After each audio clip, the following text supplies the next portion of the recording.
बच्चों, आज का टॉपिक है अभाज्य गुणनखंड। अभाज्य गुणनखंड को आज हम समझते हैं।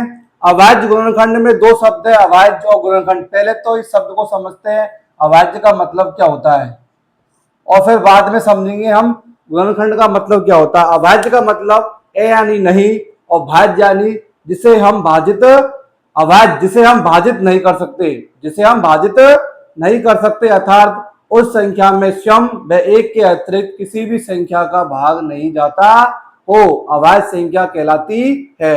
अभाज्य मतलब जिसे हम भाजित नहीं कर सकते, पूरा पूरा भाग नहीं दे सकते, जिसे हम पूरी बार भाजित नहीं कर सकते, पूरी बार भाजित नहीं कर सकते। यहाँ पर भाग देने की जो बात आ रही है वह पूरी बार भाग देने की बात आ रही है, अर्थात शेषफल उसका क्या बचना चाहिए, जीरो। शेषफल क्या बचना चाहिए, जीरो। तो कौन कौन सी ऐसी संख्या है इसमें सम व एक के अतिरिक्त किसी भी संख्या का भाग नहीं जाता हो, अभाज्य संख्या कहलाती है। ऐसी कौन सी संख्या है, दो। देखिए, दो में सिर्फ एक और दो का ही भाग जाएगा, तीन, तीन में एक और तीन का भाग जाएगा। जो जो संख्या मैं लिख रहा हूं उसमें सिर्फ एक और खुद वह संख्या का भाग जाता है, सात, एक और सात का भाग जाएगा। इसके विपरीत यदि मैं चार लेता हूं तो देखिए, चार में एक का भाग और चार का भाग तो जाएगा ही, खुद का और एक का भाग तो हर संख्या में जाता है, साथ ही चार में दो का भाग भी चला गया। इसलिए चार अभाज्य संख्या ने होकर क्या हो गई, भाज्य, क्योंकि यह सम में एक से विभाजित होने के बाद एक अन्य संख्या से भी क्या हो गई, भाजित। जैसे मैं लेता हूं छह, यहां तो दो का भी भाग जा रहा है और तीन का भाग भी जा रहा है, इस प्रकार से छह क्या है, भाज्य। तो मैं समझता हूं भाज्य और अभाज्य के बारे में आप सब समझ गए होंगे। तो अभाज्य संख्या कौन कौन सी है, दो, तीन, पांच, सात, 11, 13, 17, 19, 23, 29।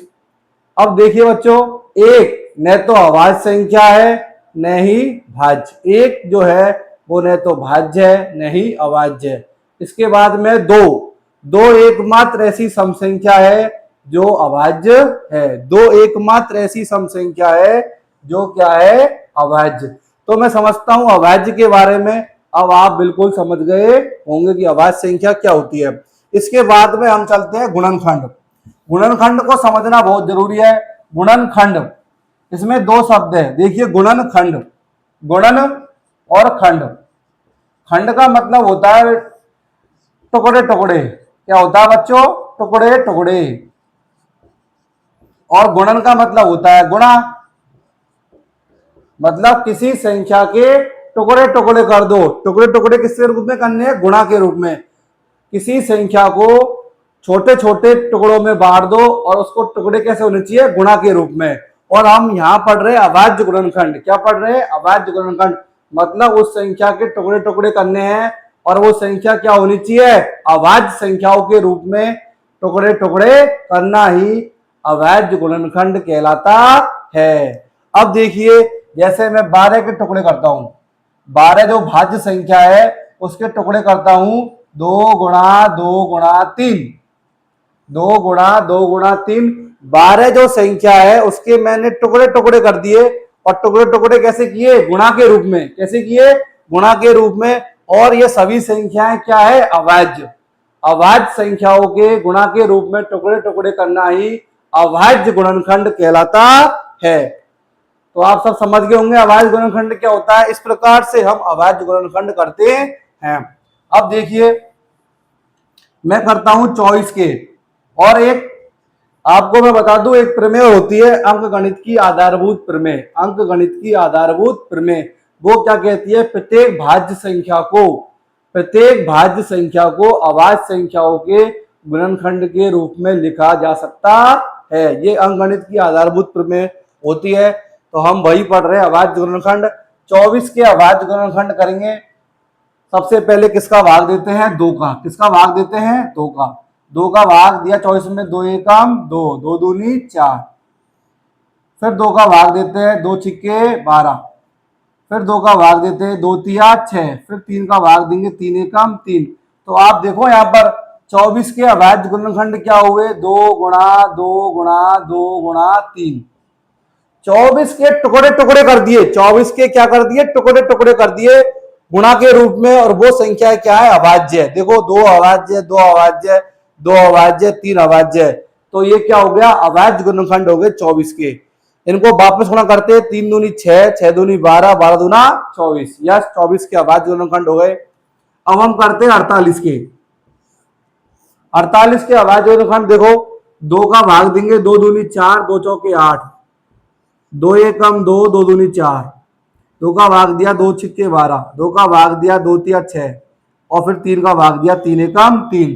तो 48 के अभाज्य गुणनखंड क्या हो गए, 2 गुणा 2 गुणा 2 गुणा 2 गुणा 3। 48 के अभाज्य गुणनखंड क्या हो गए, 2 गुणा 2 गुणा 2 गुणा 2 गुणा 3।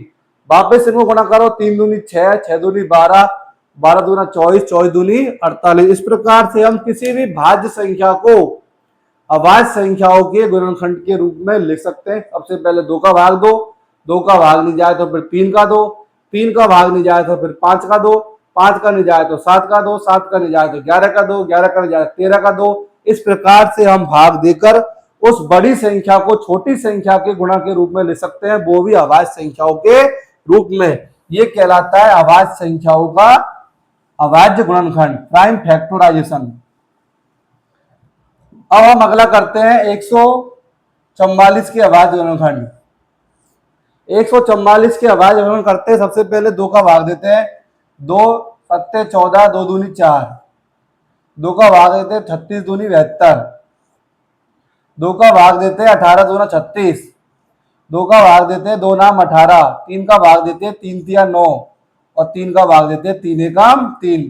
तो 144 के अभाज्य गुणनखंड हो गए 2 गुणा 2 गुणा 2 गुणा 2 गुणा 3 गुणा 3। 144 के हमने टुकड़े टुकड़े कर दिए अभाज्य संख्याओं के रूप में, 3 तिया 9, 9 दूनी 18, 18 दूना 36, 36 दूनी 72, 72 दूनी 144। इस तरह से हम अभाज्य संख्याओं के गुणनखंड करते हैं। आई होप, मैं समझता हूं आप सभी बच्चे अभाज्य गुणनखंड को करना सीख गए होंगे। जय हिंद, जय भारत।